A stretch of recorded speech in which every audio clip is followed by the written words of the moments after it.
Good evening, everyone. Welcome back to Buddhist Insights. We're here at Empty Cloud Monastery with our favorite female monk, Ayyā Somā. She laughs because she knows it's true. Because I'm the only one here currently in the room. So I am both the most favorite and the least favorite, just by... So, okay. numbers. We're here with our least favorite female monk in the room. The most loved and the most hated. She's also the best teacher of all the female monks in this room. Mm-hmm. Yeah, and the worst. Incredible. So, hello, Bradley. Hello, Jens. Hello, Lilia. Hello, Kevin, Sally, Mark, and Belinda. Belinda says, hello, I can't wait to be there again. My favorite. Aww. Very sweet. Can't wait to have you here as well. So this evening, as we've been doing lately, we'll start by chanting the Ratana Sutta. Sally says, so funny. We'll start by chanting the Ratana Sutta. If you wish to join along, you can check the link at the top of the chat. Hello, Michelle. Hello, Cam. Then after chanting, we'll do some meditation led by Ayyā Somā, and then she'll be giving a Dhamma talk. Feel free to write questions at any time, and Ayyā Somā will answer them after the Dhamma talk. So hello to Jacqueline as well. So we'll go ahead and start with the chanting. So Ayyā, whenever you're ready, please go ahead. Namo tassa bhagavato arahato samma sambuddhassa. Namo tassa bhagavato arahato samma sambuddhassa. Namo tassa bhagavato arahato samma sambuddhassa. Yani dabhutani samagatani mummani vayani vantaleke. Sabeva bhuta sumana bhavantu atopi saka chasunantu basitam. Tasmahi bhutani sameta sabbe vitam karotamanusiya pajaya. Devacharato charanti evaling tasmahine rakata apamata. Yang kinchivitang idavahuram vasagesu ayam ratanam panitam. Nano samangati tathagatena idampi buddhe ratanam panitam. Etena sacchena suvati hotu. Kayam viragam amatang panitam yadat jagasakya muni samahito. Natena dhammena samati kinchi idampi dhamme ratanam panitam. Etena sacchena suvati hotu. Yam buddha seto parivannai suching samadhi manantarikan yamahu. Samadhina thena samona vichati idampi dhamme ratanam panitam. Etena sacchena suvati hotu. Ye vungala tasatam pasata chatari etani yugani honti. Te dakineya sugata sasavaka te sudinnani mahaphalani idampi sanghe ratanam panitang tena sachena subati hotu Yesu payutta manasa dalhena dekamino gotamasa sanamhi te patipata amatam vigaiha lanthamudhanim buddhim punjamana Idampi sanghe ratanam panita tena sachena suvati hotu Yatinda kilo pataving sito siya chatu bhivate piya sampakampiyo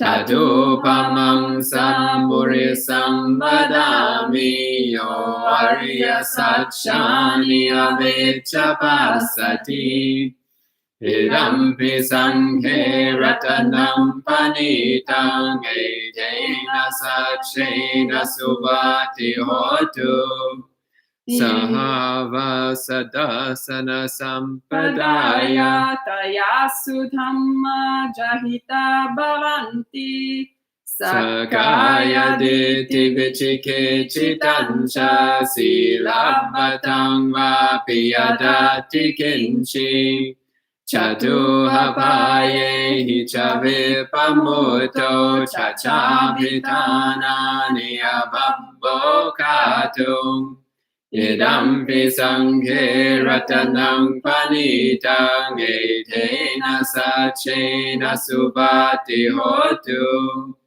Kinchapi sokam karoti papakam kayena vacha uracheta sava Abhambo sodha sapatichadaya Abhambata dittapata savuta Idampi sanghe ratanam panitang tena sachena subati hotu Vanapagumbe yata pusitange gimhanamase patamasmin gimhe Tadupamang dhammavaram adesayi nibbanagaming paramang hidaya Vidampi buddhe ratanam panitang tena sachena suvati hotu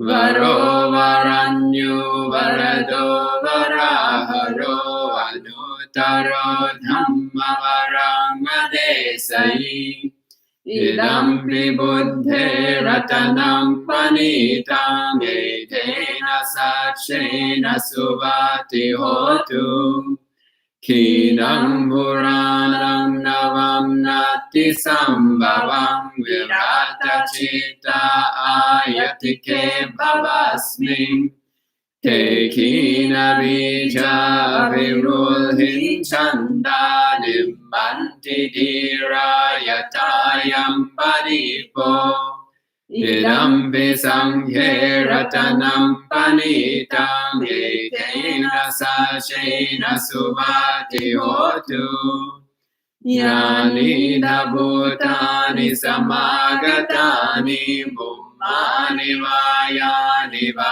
antaleke Tathagatam deva manusa pujitam buddham namasama suvati hotu Yani bhutani samagatani Bummani vayani va antaleke Tathagatam deva manusa pujitam dhammam namasama suvati hotu Yani bhutani samagatani Bummani vayani va antaleke Tathagatam Devamanusapujitam Sangham Namassama Suvati Hotu Etena Sacha Vanjena Dukhavu Pasamentu Te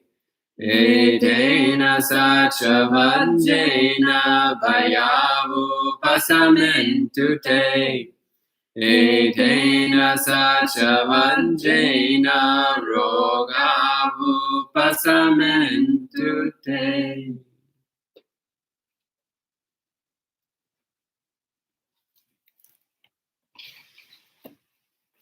Okay, thank you. And at this time, we'll have some guided meditation. So please, Ayyā Somā, you can take it away. All right. So we can get into a comfortable seating position. Rock your body if you need to.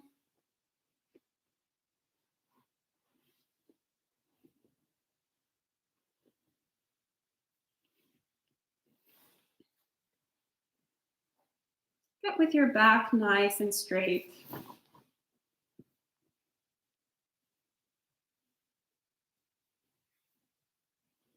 You can close your eyes or keep them slightly open.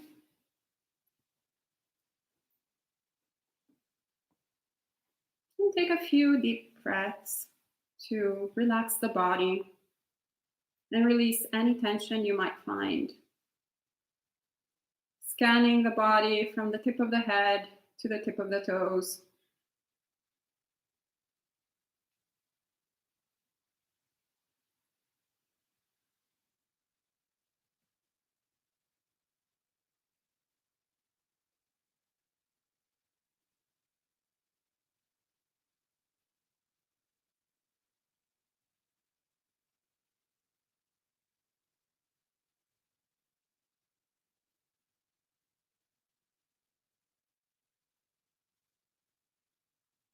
Relaxing your forehead, your face, your jaw.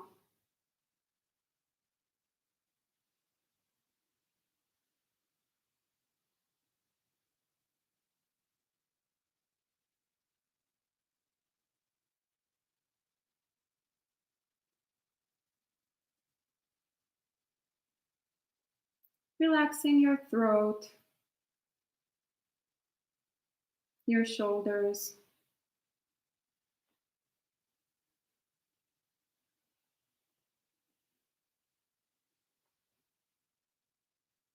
relaxing the arms,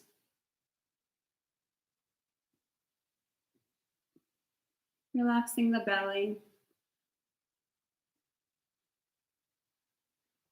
relaxing the legs.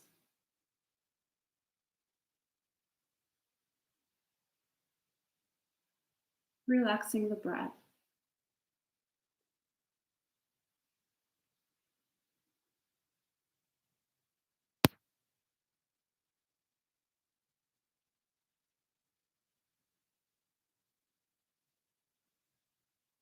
Relaxing our mind, our thoughts, our emotions. Intentionally loosening up any tension. Intentionally making space, making room for openness.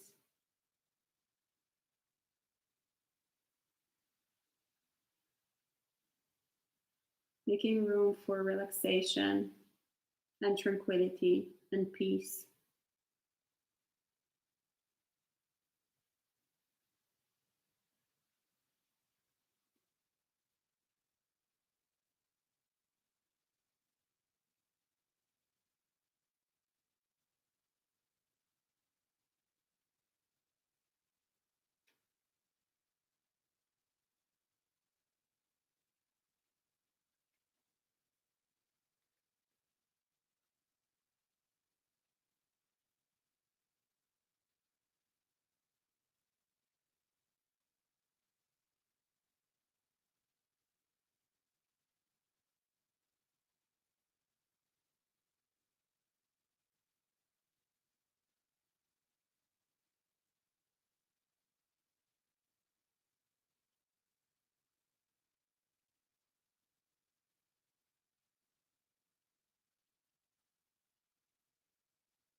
And we can lift our attention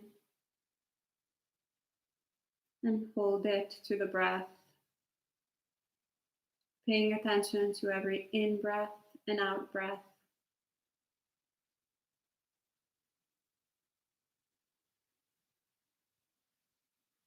Without forcing the breath,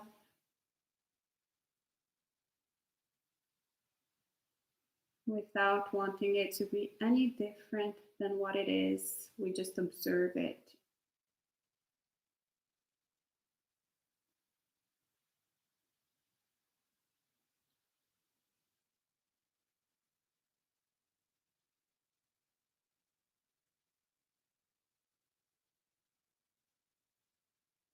Each in breath and out breath, observing it with all our attention and curiosity.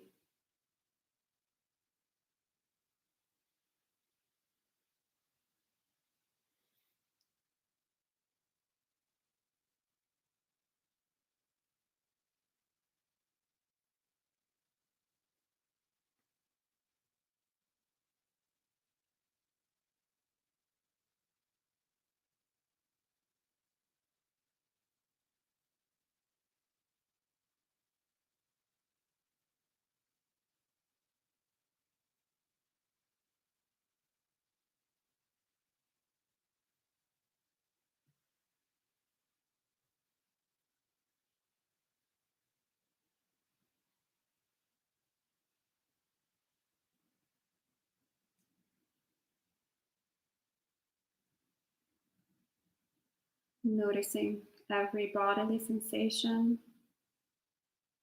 that each in breath and out breath produces at the tip of the nose,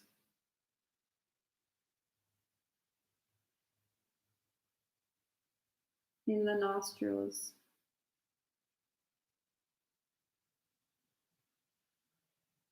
all the way to the belly, inside our bodies.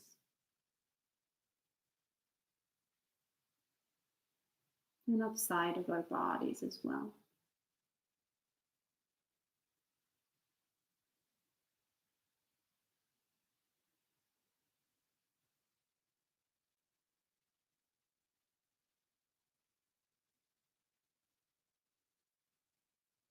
Trying to capture every single detail of our breathing experience.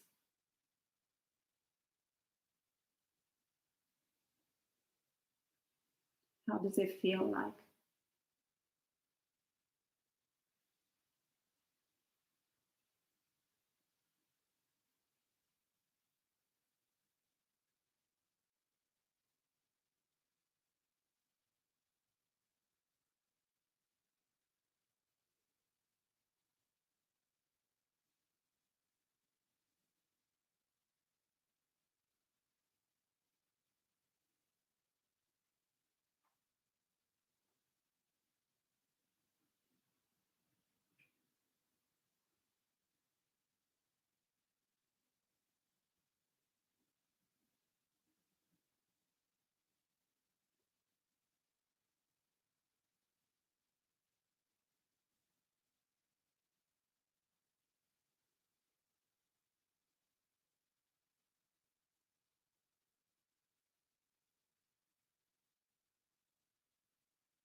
If thoughts appear in the mind, we don't need to get engaged with them. We can just let them appear and disappear out of their own accord while staying with the breath.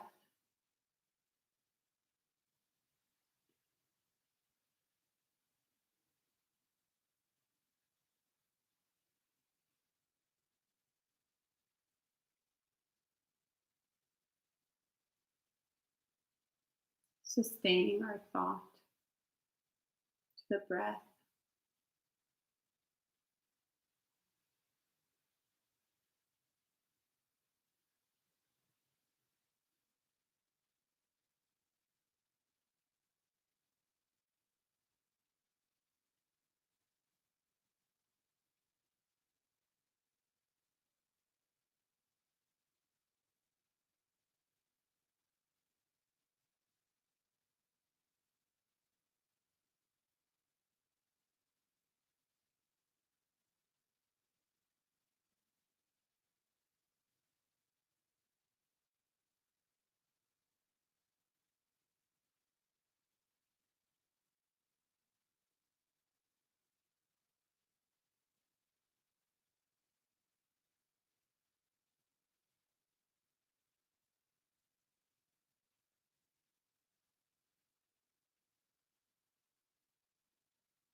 Looking at the pleasant, blissful, happy sensations that arise whenever we point our mind towards the breath. Looking at it, trying to emphasize them, to enhance them. to let that peace and happiness grow intentionally. The state of contentment.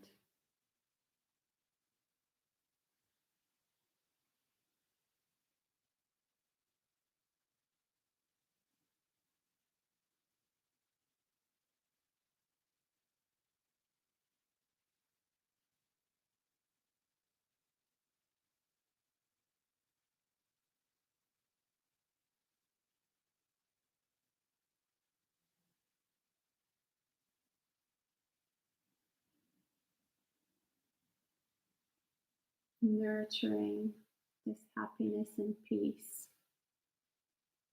and really wishing for us to be happy and content and peaceful and safe and wise, cultivating all these wholesome qualities of mind that bring us towards liberation and freedom from suffering.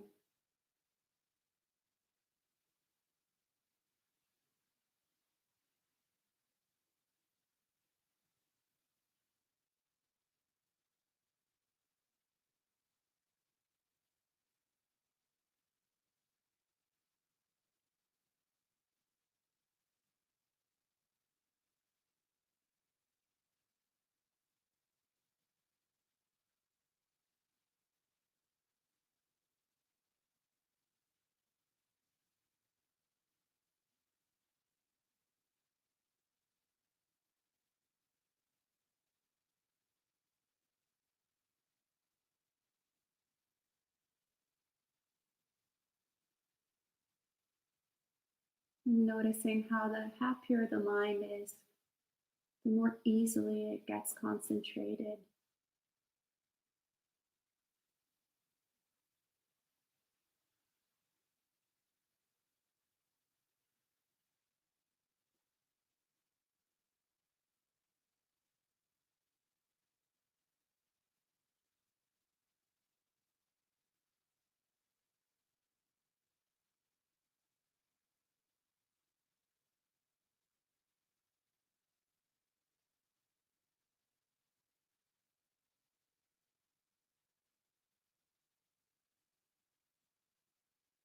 So may I be happy.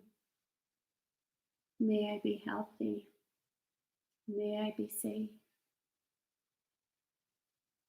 Really wishing this to yourself. May I be free from suffering.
Recollecting how this peace and happiness of mind is always available to us.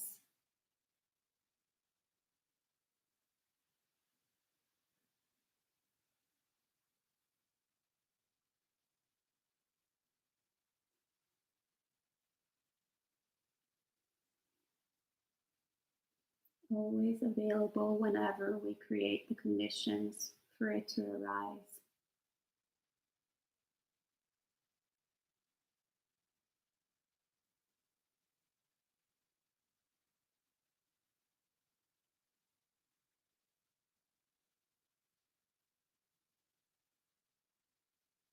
Whenever we choose to be happy, we can intentionally create the conditions to be happy and peaceful.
And as our mind becomes more and more peaceful, more and more happy, we extend the wish for everyone in this world, for all sentient beings, to be happy and peaceful and free from suffering, free from greed, hatred, and delusion.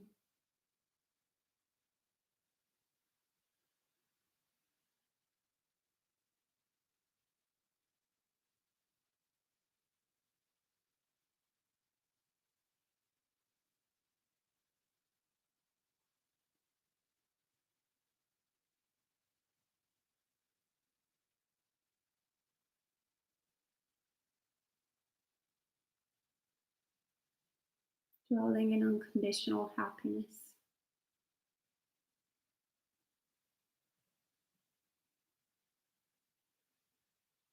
and compassion for all sentient beings.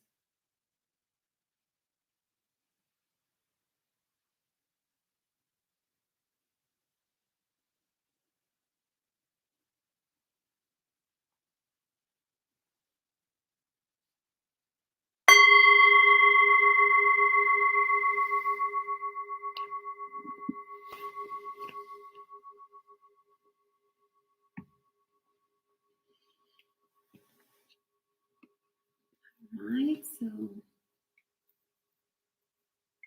you can stretch your body a little bit if you need to.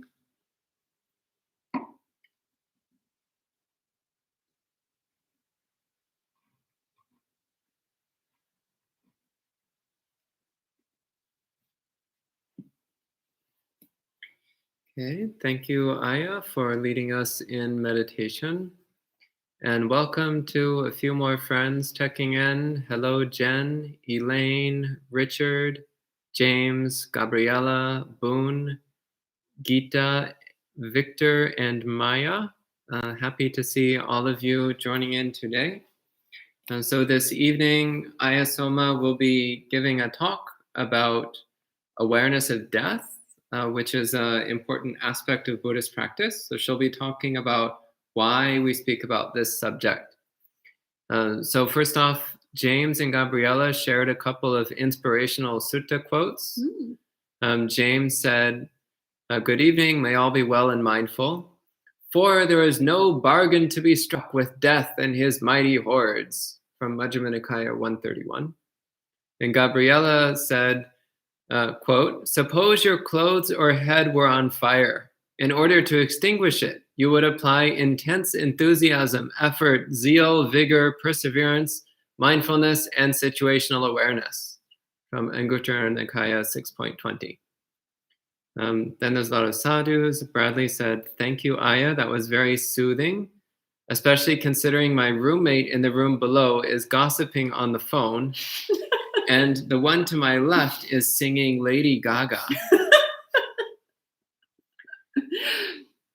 Well, it sounds like you have fun housemates. And hello, Or Lilia, apartment mates. Stacy, and Janice. So I'll go ahead and pass it on to Ayyā Somā. So please, whenever you're ready. All right. Well, thank you to Gabriella and James for delighting us all with some sutta quotes. It's always great to have some Dhamma, especially after some meditation. Some sutta quotes delight immediately the mind. So, awareness of death.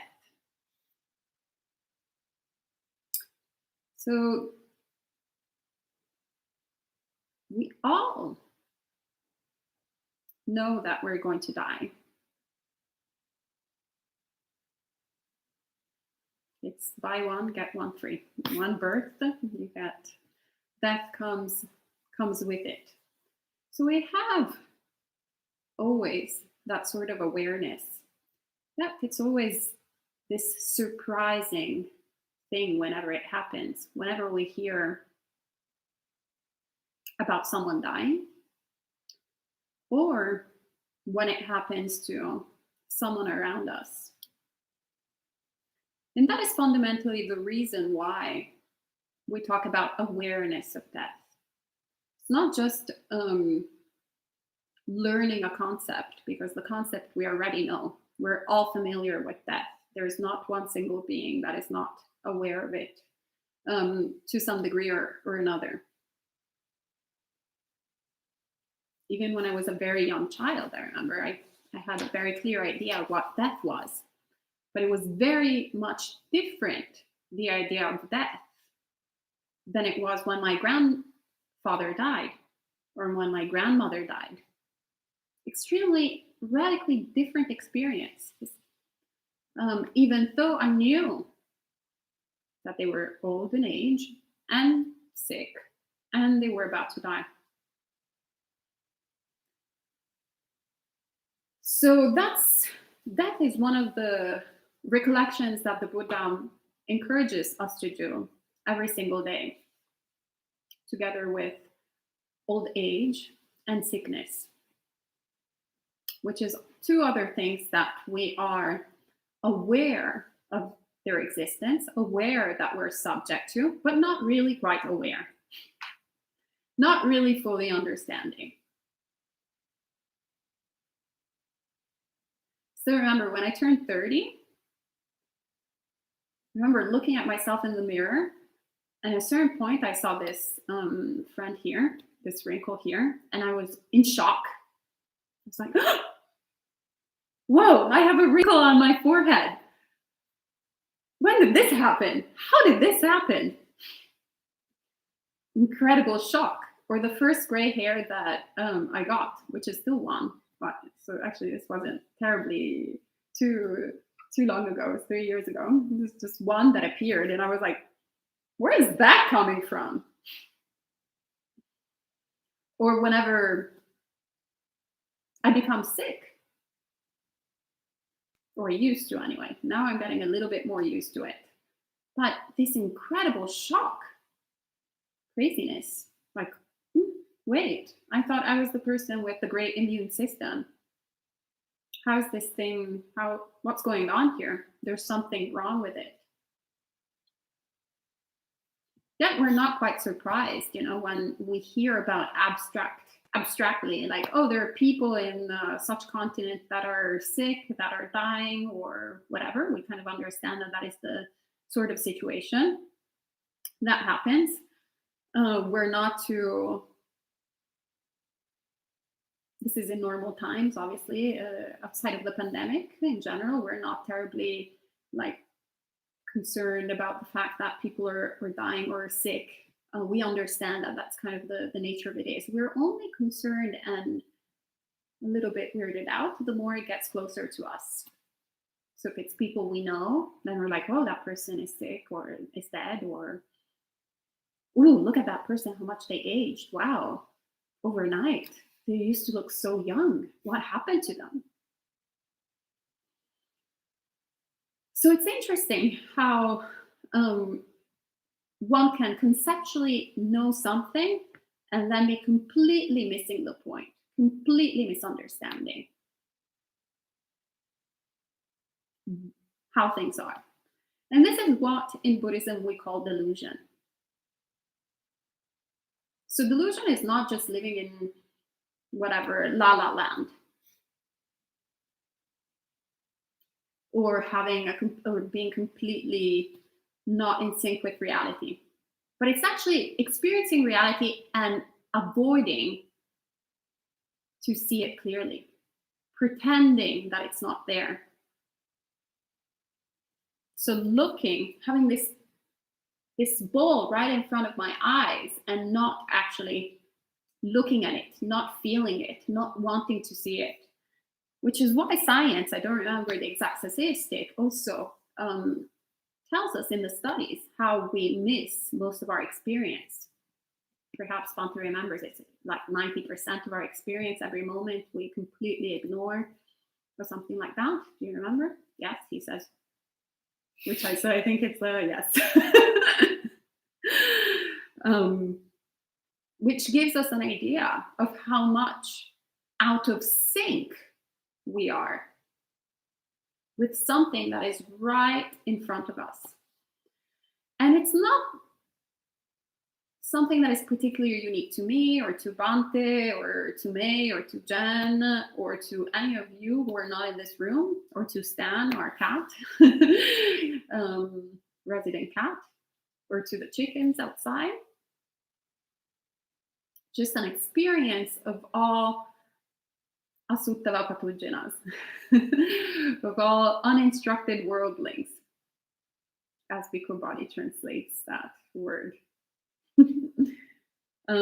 So those of us who are either not following the teachings at all, completely ignoring the teachings, or even if we're following the teachings, we still haven't realized them fully. And that's why the Buddha comes out of extreme compassion to help us out and really give us some pointers and really telling us, well, look at your experience in every single moment and recollect the nature of this body. Recollect in every single moment that you're of the nature to get sick, that you're of the nature to grow old, to decay, and that you're of the nature to die. And when we start practicing this way, two things happen. Actually, multiple things happen, but two salient things happen immediately. One, that you stop getting surprised by, oh, the wrinkle, oh, the hair, oh, the illness. You're like, oh yeah, of course. When is the other wrinkle coming up? Oh, okay, yeah, of course. there's one gray hair, soon it will be the entire head will be gray hair. So you start becoming equanimous towards that. And then you're like, well, of course, now my body, the older it becomes, getting closer to 40 than I am to 30. So of course, the closer I am to 40 and after 40, and the closer I will be to 50, to 60, to 70, if I even get there, the more this body will start decomposing. You don't have to wait until death. You're already decomposing. We're already decomposing as we speak. Everything is becoming decrepit. That's how Bante likes to translate it, in fact. He loves instead of old age, he loves to translate it as decrepitude. To really give us the idea of our experience. I quite like it. At the very beginning, I was like, no, it's old age. And now I'm like, yeah, decrepitude. Also before I was like, oh yeah, and dissatisfaction, no, it's suffering. Let's talk it like it is. I always thought that I was Italian, so I didn't like to beat around the bush. Well, I actually discovered this one thing in my Buddhist practice that I also like to beat around the bush, because I didn't want to see actually, yes, this is suffering. Old age, sickness, and death. This is suffering. Let's call it like it is. It's not dissatisfaction. It's not unsatisfying to grow old and decrepit. It's not dissatisfaction to die. It's not dissatisfaction to get separated from your loved ones, from everything you care about. This is suffering. This is true suffering. Good news, just to lift up the tone. There is such a thing as the end of suffering. And there is the way out of suffering. But in order to get to the bright side, we really need to understand the ugly side. Really need to see what we're dealing with, not overlooking it, not pretending that it's not there, not pretending that it's an experience of the outside world, but somehow we're kind of going to be here living forever young, in this constant sort of pseudo state of health. And if we're not in perfect health, then in this imperfect health, that it won't get worse. But rather really fully understanding and recollecting every moment this nature. And by recollecting this nature, then by seeing clearly this nature, then the other strong result will be a sense of urgency. So not thinking that, oh yes, all these days and weeks and months and kind of like, how many diets started on a Monday? So how many meditation practices started on a Monday? Or how many renunciation practices started on a Monday? Or how many personal retreats started on a Monday? It's always this Monday that never comes, never appears. So this idea that comes with having this delusion of fundamentally being immortal, even though we know we are subject to die. Actually, I remember the first time when I used to be, as a layperson, very much obsessed with summers. And then at a certain point, I was like, wow, actually, even in the best case scenario, I only have like 60 summers left. It's horrible.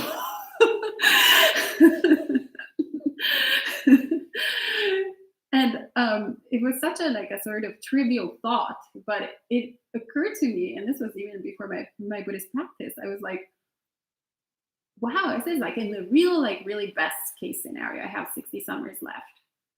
And that's not a lot.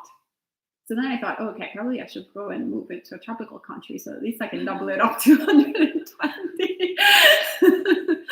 Actually, more, 4 summers a year or so. Well, these two. But the idea, so that kind of like gave me, for example, a little bit of emphasis. Instead of going, oh, I can do this next summer, or I can go there this other summer, or whatever it is. It kind of gave me a little bit of a more sense of worthiness, like worthwhile. This experience is more worthwhile instead of like this constant, endless summer that was ahead of me. And when it comes to trivial things like that, it's has it whatever, not terribly important. But when it comes to our spiritual practice, this is incredibly important. Which is why the Buddha always, always, always encourages us to recollect death. So it's not a macabre. Is that English? Macabre. There are these unusual accents that read out in the pronunciations. Macabre, like from French. So it's not a macabre practice, but rather a practice to get us in sync with reality, in sync with our experience, fully understanding, and then approaching death with understanding also the death around us in no different way than how we approach, for example, in the fall when the trees start losing all the leaves. We know exactly what's happening there. We know that in the fall, the leaves start dying. And in the spring, they start, as we're seeing these days, growing again. And we don't have indifference towards it. Actually, sometimes we see the beauty in it. But most importantly, we understand exactly what's going on. We're not surprised. So in the same way, we should be approaching our human existence. With birth comes death. With birth comes old age and sickness. And there's nothing wrong with it. It's just how things are. Do we find anything wrong with the leaves falling from the trees and then growing again in the spring? No. It would be weird if it didn't happen. There would be no mulch. There would be no nourishment. It's an entirely huge, perfect ecosystem.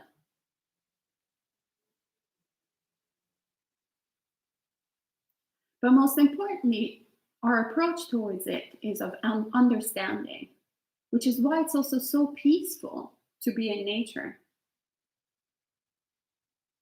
Because in one way, it's so detached from anything that we feel so personal, but at the same time, so in sync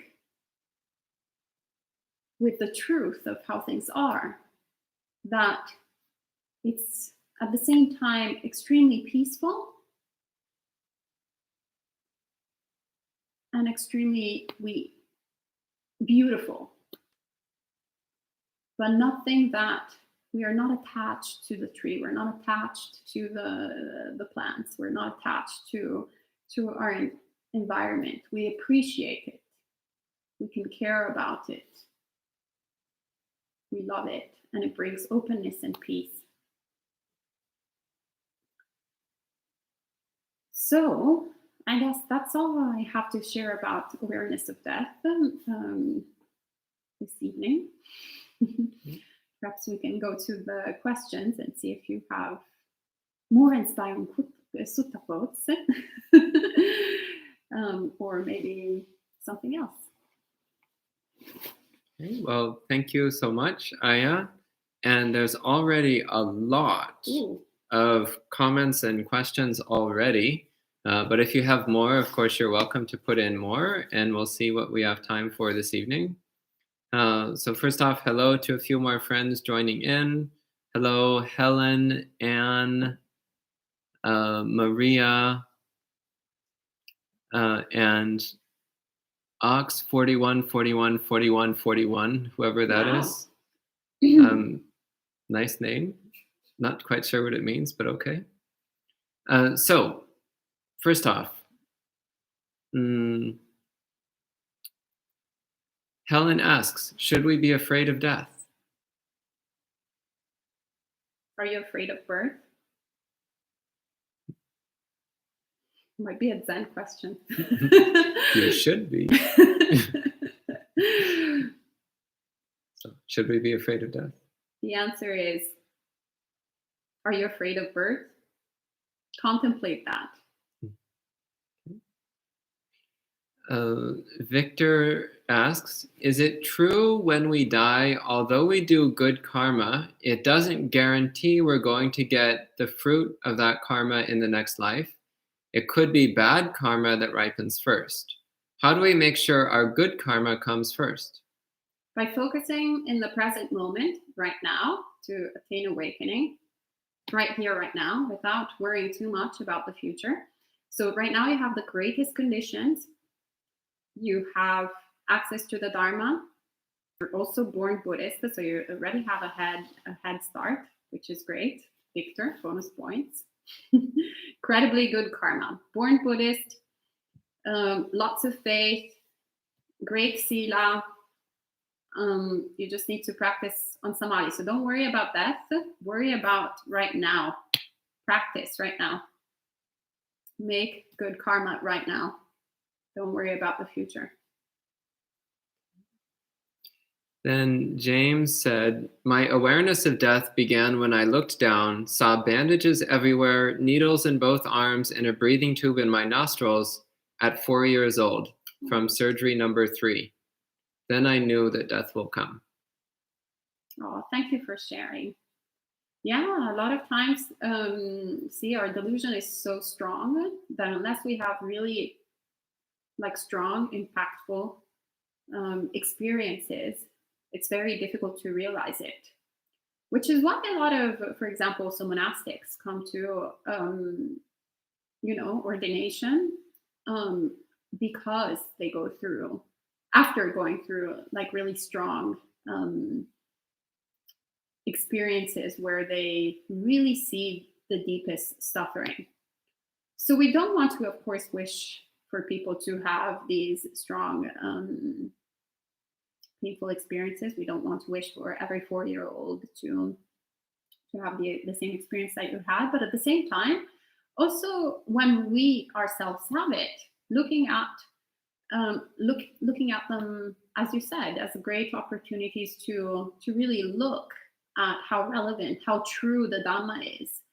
How, once again, we're not talking about dissatisfaction. Oh, I broke my nail. Ooh, oh my God, today's cloudy. I still wished it was sunny so I could go out with my friends. But rather, it is old age, sickness, and death. This stuff is real. So thank you for sharing it. And I'm happy that you're a Dharma practitioner and that you have the Dharma to support you and that you are so committed to it. It's actually really, Dante and I were talking about it earlier today. Have a great. And Victor also asks, you agree there's no guarantee we're going to find Buddha Dharma in the next life? How can we still be able to continue our fight against the stream of suffering since we can go back to zero? By focusing in right now. You're not getting any other question. Any other answer from me. Okay. See, it's so funny because born, I noticed this fun thing.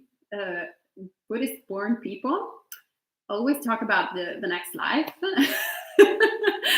And us non-Buddhist born people, we have this right now. So we need to actually talk a lot about future lives. And you all born Buddhists need to talk about here. What are you doing here, right now?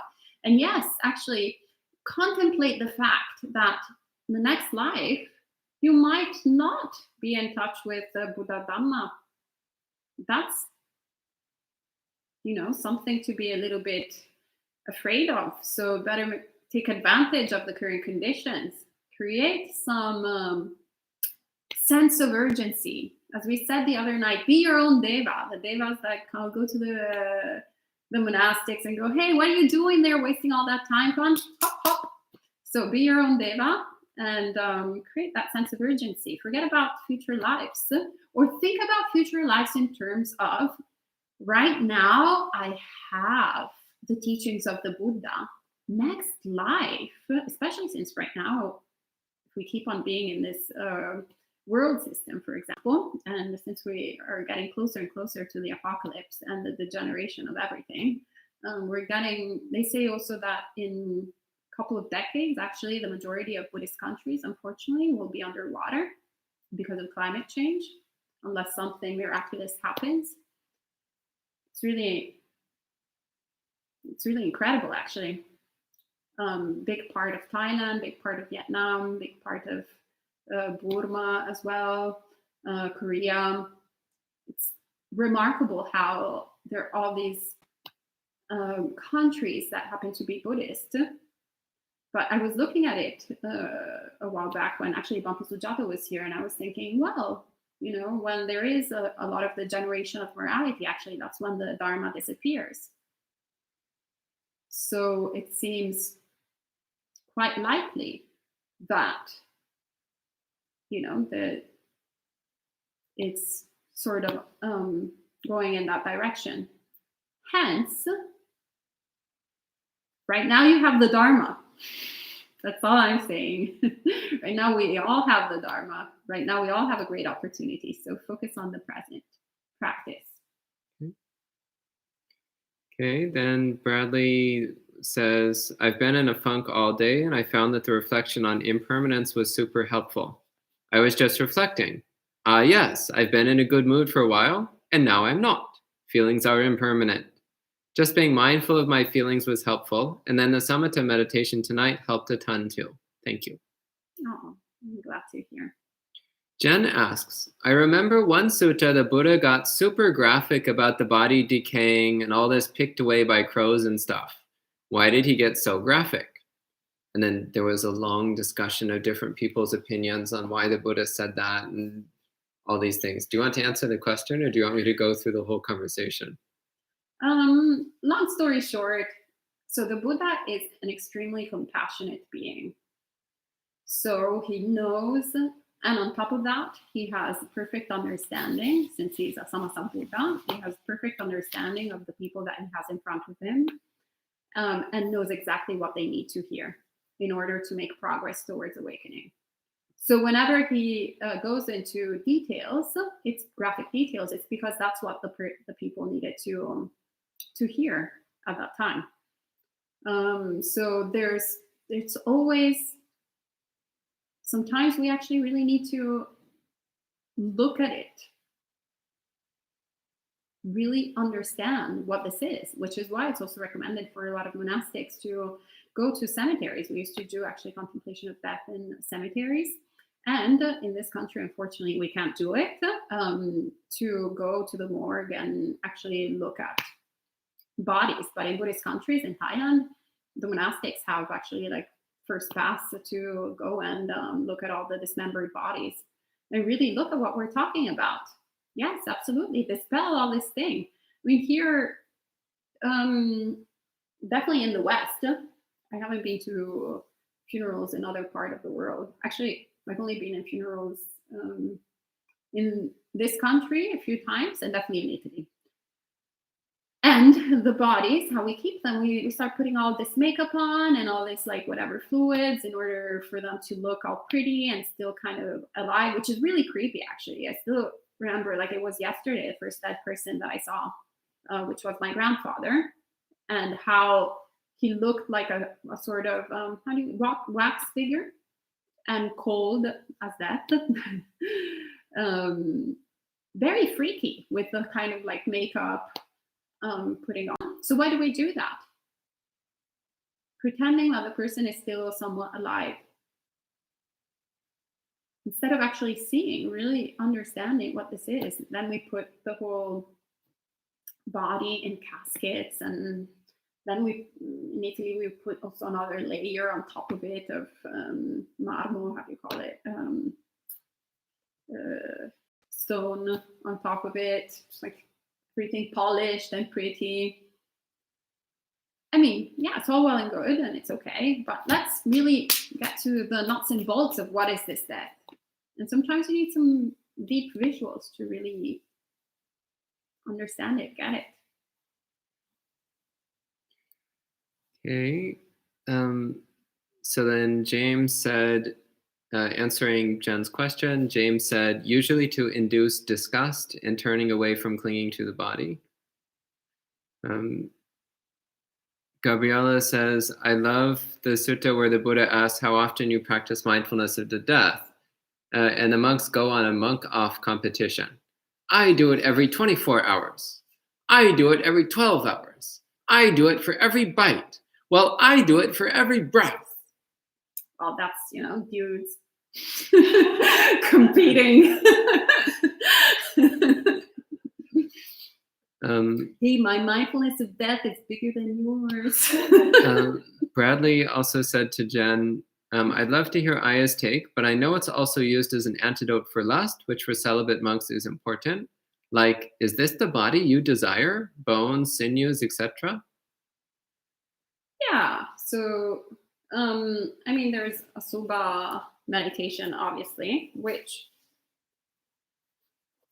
has several different functions. One of them is, of course, to counteract lust, but it's also, once again, to really deeply understand what is the nature of also of our bodies. So it's not to create disgust towards the body. That is not the purpose. But rather the purpose is disenchantment. So instead of obsessing about the physical appearance of things, we understand fully what they are.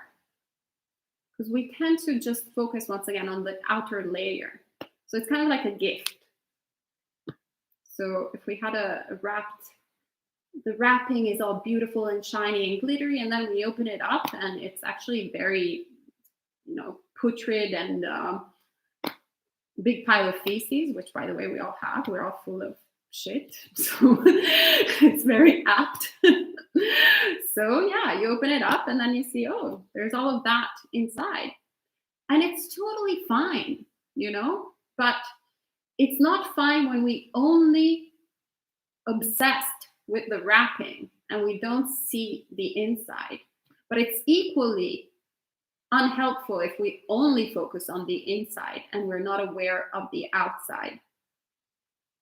So normally when it comes to human bodies, we are more focused on the outside, because hardly, unless we're doctors or healthcare workers, who these days especially are seeing a lot of interiors of bodies, unless we have that kind of direct experience,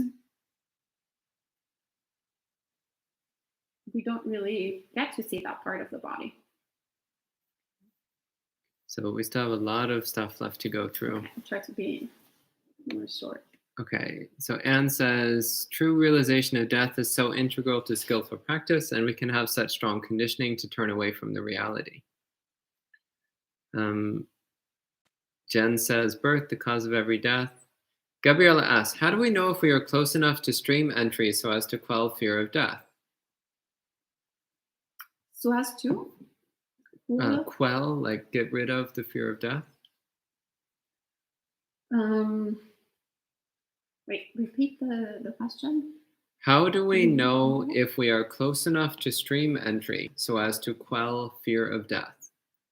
If you have perfect morality. That's how. Okay. Kevin is reminding people to support the monastery by donating through our website. So thank you, Kevin, for reminding people. Jen says, it's just sometimes I'm confused on why he feels such graphic details are needed. Then other things, he seems kind of vague, not sure. So it seems like you have a bit of an aversion towards the topic. So I highly recommend for you to actually do all the contemplations that the Buddha is talking about. Normally, when we have a strong reaction towards something, it's because it's hitting our delusion. It's hitting like a a weak spot. So highly recommended then to investigate that and go like, so why am I so, why is it so itchy? Why is this bothering me so much?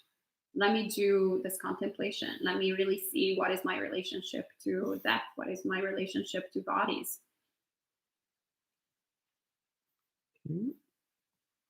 Then Marielle says, birth does sound quite scary though. Imagine this. You are surrounded with a bunch of liquids and completely hugged by your mother's matter. And out of nowhere, you have to go through a small hole to a place where you are not completely hugged anymore. And then you hit gravity and humidity and light and smells. Such a shock. That's why we're trying to end rebirth. May this be our last rebirth. Bradley asks, our intoxication with youth and life is encouraged in society so much, especially with our celebrity-obsessed culture and dating and advertising. What's an effective way to combat this? Contemplating, recollecting that you are of the nature to get old. So even though you're beautiful, Bradley, we always tell you it's true. He's got very good karma, but that is also subject to seize. So now you're constantly looking at yourself in the mirror every day and you're like, oh, so good looking, so blessed with these beautiful features. But sooner or later, probably in your case later than sooner, but still eventually that will fade away. And you're subject to sickness. So, and decrepitude. So things are going to start falling off. Your beautiful teeth, and now they're beautiful. It will be still beautiful, but on your hand. So it's just a part of that. So really contemplating it and becoming dispassionate, less obsessed with our own appearance and the appearance of others. So that's why it's once again a practice, not a quick fix. So even though we intellectually understand it, we don't actually understand it. So for me also, it's sometimes a problem because I used to work in an industry that was very much emphasizing pretty things, and I love pretty things. So sometimes actually Bante's amused because he turns around, he's like, wow, you're like, you know, an intelligent person, but sometimes you can get so shallow in in certain comments that you make. And I'm like, yeah, I know, like, you know, that's part of also part of the identity that I had before, part of that industry, part of that world system. So it's being aware of that. Once again, I laugh at myself. Yes, it's true. Sometimes during retreats, I had opened my eyes and looked at like all the good-looking people at Buddhist insights during retreats and going, oh, they look so pretty meditating. Yeah, so that's my shallow nature. And I'm like, yeah, now they're all subject to old age, sickness, and death, and we'll all be decrepit in the same room, looking very unattractive. So laugh at yourself and contemplate. Do these contemplations to eradicate the delusion. Bradley said, I'm laughing so hard as you went through your example of him. So then James says, thank you, Ayyā, for saying that. Really means a lot to me. This is in reference to his previous comment about the surgery. He said, surgery number 5 was much better since I entered it with metta and knew that the sensation of being cut into before going under will pass away. Oh, sadhu. Stacy says, thank you, Ayyā Somā. On love of nature, is spending time watching nature, hiking, etc., just fulfillment of sensual desire, or is there also more to it? What's your mind? So even though we have robes, we don't have the answers for everyone's mind. So I don't know what your intention is, what your experience is. So you're the only one who is in touch with your mind every day. So whenever you're in nature, look at your mind. Are you just obsessing about, oh, look at like the pretty birds. Oh my God. Oh, like look at the little cute little frogs. Oh, yay. The pines. Oh, yes. Let's sing all together. Like, what are you doing? What is your experience? So if it's like that, it's also fine. That's what I would say. It's in the realm of entertainment. And I would bring it a little bit more towards the contemplative. So actually walking. Normally when we are in nature by ourselves or with a group of people practicing meditation. So lots of times actually, even though we're in the city, we've been doing also programs at the botanical garden without having to even go to an actual forest, but the little forests that are new in New York City. So you can also go to a park or whatever and do walking meditation. So it's an entirely different experience than going to, say, the botanical garden with some friends and having a picnic and chit-chatting and just getting distracted and not really being in the environment. But if you go there by yourself, or if you go with a group of practitioners, really being present with every single thing that you're doing, then yes, absolutely, it creates lots of great conditions to watch your mind and also watch the mechanism of nature, which brings you closer and closer to awakening, which is why the Buddha encouraged us to is my understanding anyway, to practice a lot in natural environments. Okay. And Gabriella asks, do you recommend we also practice charnel ground meditation through visualization? I got a replica skeleton and body part stuff they use to teach doctors. Oh, cute. Well, try it out. And if it works, then keep doing it. If it doesn't work, then don't. Simple as that. Do whatever works. And Victor recommends going to a body exhibition. That's cool. Oh, actually, we could do that once the pandemic is over. It's a good idea. Yeah, I've been once. It's really cool. Cool. Yeah, we also did at the very beginning of Buddhist Insights, we did with Bhante a cool thing at the Morbid Anatomy Museum. So they have this museum that has since closed, but it was pretty cool because they had all the body parts, and Bhante led us in that meditation. Okay. Maya asks, do you think that everyone has a mission to accomplish in their life before they die? I always thought it was to help people less fortunate than me, monetarily and with advice. What do you think? That's great, but I hope everybody wants to attain awakening, which then includes also helping others who are less fortunate. Okay. James was quite fond of your quote, "We're all full of shit." Let's see. Gabriella also is recommending go to a body exhibition. Boone asks, Ayyā, is it encouraged to compliment people about their beauty?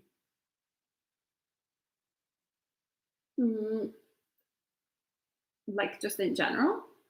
Like you're That's beautiful? the whole question. Yeah.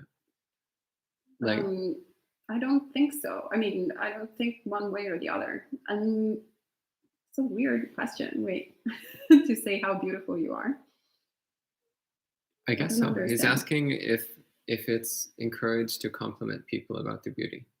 I don't know. Why would you encourage someone? I mean, unless it's a situation where it's needed, but it would be a little bit bizarre. I'm thinking now, if I open the door of Buddhist Insights with all the people that come, like, oh, you're very good looking. Oh, look at your beautiful hair. Oh, what lovely eyes you've got. Oh, I think you should actually lose a little weight. But actually, no, you're a good little chubby person. Like, I think it's a little bit weird. Like, yeah, let's not do that. I agree. Let's not do that. So I don't think... no, unless someone is completely, for example, out of sync with what their appearance is and think that they have whatever distortion in the mind of their appearance, then perhaps it's good to highlight actually the positive, the beautiful qualities that they have. But once again, with the mission of get them in sync with reality, not to get them vain or anything. Okay. And that's the last question.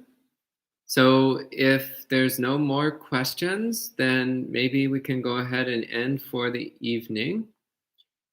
So this is your cue to type in your last final questions, which I know everyone just waits until we announce the ending time to type in their last questions. But if there really is nothing else, then once again, thank you all for joining in this evening. And we look forward to seeing you again tomorrow morning at 8 o'clock and tomorrow evening at 7:30. So every day, day after day after day, for eternity so far, it feels like, and for the unforeseeable eternity in the future, we'll be here for you. One more.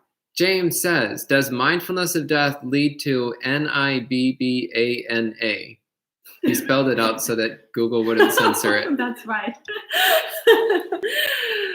Yes, of course, all the practices that the Buddha teaches are all leading us towards awakening, towards the end of suffering. So yes, keep it up.